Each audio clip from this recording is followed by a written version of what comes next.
أسر شهداء ومصابين بورسعيد ومصابين احداث بورسعيد 26 يناير. اللي مش مصلحه على المنصه ينزل، واللي قال كلمته ينزل عشان ما تحصلش هرجله. وانا بحذر اهو، كل واحد قال كلمته ينزل على طول. مصابين احداث بورسعيد 26 يناير. 1. تجميد عمل جميع القوى السياسيه وعدم التعامل معهم او اللجوء اليهم وعدم الاعتراف باي كيان يتكلم في اي جهه على لسان اهالي شهداء ومصابي بورسعيد ومظلوميها في احداث استاد بورسعيد. 2. تطالب باعتراف واعتذار رسمي لشهداء بورسعيد وضمهم لشهداء ثوره 25 يناير الجديده، ويكون الاعتذار تبين ايه من مؤسسه الرئاسه موجها الى شهاب بورسعيد العظيم. 3. ان يكون قاضي التحقيق في كافه وقائع القتل والقصف في جميع شوارع بورسعيد يومين 26 27 يناير، وليس في مقيد سجن بورسعيد فقط حتى يتحقق القصاص العادل لمحاصره المسؤولين. 4.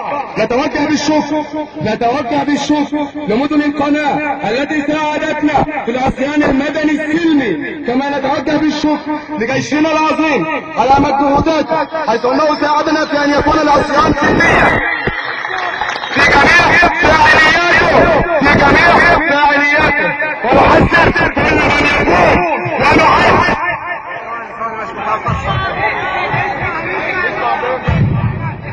ونحذر كل من يقوم بأمور البلطجة في الميدان، ونحذر شباب الإخوان الذين قالوا عن شهدائنا أنها بلطجية من الاندساس في وسط المعتصمين مثلما فعلوا في الاتحادية وفي جمعة كشف الحساب، وما زال العصيان مستمرا حتى تنفيذ مطالبنا بالكامل. يا جماعة قرأوا لكم أين الشربيني أخو الشهيد أسامة الشربيني، شعب وشباب مدينة بورسعيد الباسلة اللي كاتبوا لكم اهالي شهداء بورسعيد، اهالي واسر شهداء بورسعيد كاملة. سمعنا لو سمعتوا يا جماعة نسمع كلمة للشيخ من بورسعيد.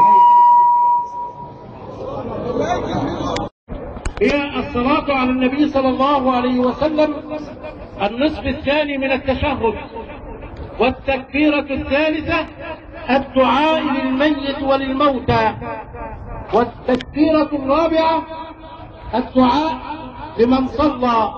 اللهم لا تفتنا بعدهم ولا تحرمنا أجرهم واغفر لنا ولهم. التكبيرة الرابعة. صلي صلاة الغائب على من مات من أمة محمد صلى الله عليه وسلم. طهر شعب بورسعيد وطهر ابناء بورسعيد، وشعب بورسعيد لا يخاف في الله لومة لائم. شعب بورسعيد الذي نظرنا دفع جاد بالغالي والرخيص وبدمائه في سبيل كرامة هذا الوطن كله. شعب بورسعيد لم يقبل ان يقهر ولم يقبل الظلم حتى لو كان من رئيس هذا الدولة الظالم. نحن لا نعترف بمرسي رئيسا لنا لانه رجل ظالم،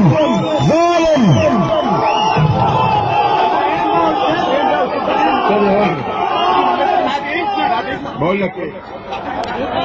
ان الظلم تمثل الظلم في تسييس قضية